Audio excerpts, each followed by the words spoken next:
komplex za mnou v podstate prežil smreky vo veku 200 až 300 rokov.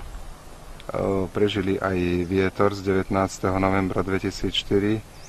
Neprežili tak však tento obrovský tlak podkvorného hmyzu, ktorý sa v tejto lokalite namnožil. A bohužiaľ tohto roku sme museli pristúpiť k radikálnym ťažbám. Zostalo tam po ľavej strane nejaké torzo ešte tých uschnutých smrekov.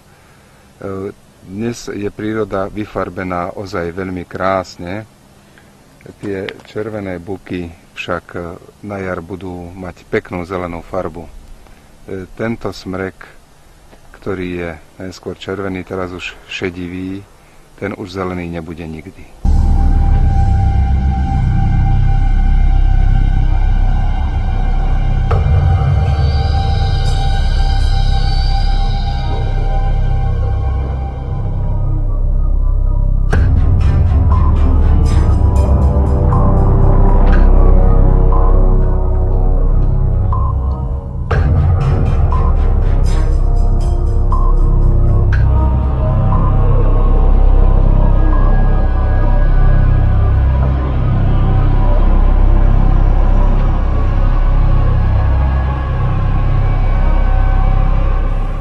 Túto lokalitu sme v roku 1986 začali obnovovať v rámci projektu ozdravných opatrení, keď sa staré stromy začali, a v tom čase už sa objavovali nejaké sucháre, nejakých 10% zo svahu bolo suchých, prestarnutých stromov. Tie sme začali rúbať a začali sme to obnovovať výsadbou novej hory, najmä smrekom jedľou. Toto bolo ale ochranou prírody zastavené a v tých ozdravných opatreniach sme museli prestať. Potom v roku 2004 veľký vietor, ktorý sa prehnal týmto územím, túto lokalitu nejakým spôsobom obišiel, ušetril, ale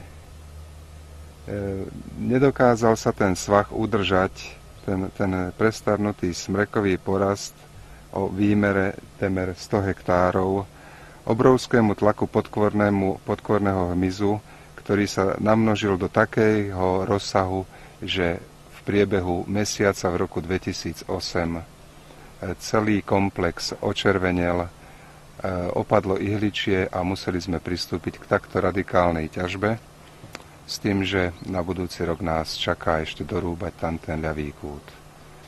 Bohužiaľ, skončilo to takto. V tomto čase, keby sme postupovali podľa tých ozdravných opatrení, mohla tu byť pekná zelená mladá hora. Na čo sa divákovi lepšie pozerá? Na ten suchý, mŕtvý les hore na horizonte, alebo pekne vyfarbený bukový porast a pod ním svieži zelený 30-ročný smrekový porast. Len otázne je, či ten 30-ročný smrekový porast, keď prídeme takto o rok, bude takýto svieži a zelený, alebo ako väčšina týchto našich porastov znova sivý a mŕtvý.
Vidíme, je dôsledok pomalého spracovávania kalamity alebo dokonca bránenia v spracovaní kalamity. Ďalšou vecou, ďalšou príčinou je nesprístupnenosť porastov, takže mimoriadne technologicky náročné spracovávanie a tým pádom aj veľmi zdĺhavé. No a samozrejme nastupuje ďalší komplex činiteľov, ktoré na to majú svoj vplyv. Čím dlhšie je tamto padnuté drevo kalamitou na plochách, tým viac sa podkôrnych hmyz namnoží, to je hlavný argument. A ďalšie opatrenia človek má možnosť robiť, to je ochrana lesa formou lapákov, lapačov, to sme využili v plnej miere, ale určite treba v takýchto mimoriadnych situáciách použiť aj mimoriadne prostriedky, a to je letecký chemický postrek.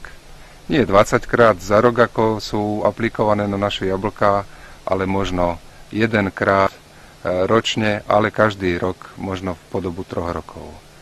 Určite by situácia nebola takáto dramatická, ako je dnes. Dolina Jasenok je trošku v závetri skrytá pred vetrom 19. novembra 2004. To znamená, že priamo sa tam vietor nedostal a nedostal sa tam zatiaľ ani podkôrny hmyz. Tie smrčiny, ktoré mám za chrbtom, sú relatívne mladé, 30, 40, 50 ročné porasty. Sú zatiaľ pekné zelené a tento film nech tiež slúži na zachovanie. Dúfajme, že sa nám ich podarí udržať a že toto nebude ich posledný obraz na filme. Viete, je strašné, keď odchádza človek. Je strašné, keď odchádza prirodzeným spôsobom. A ešte strašnejšie je, keď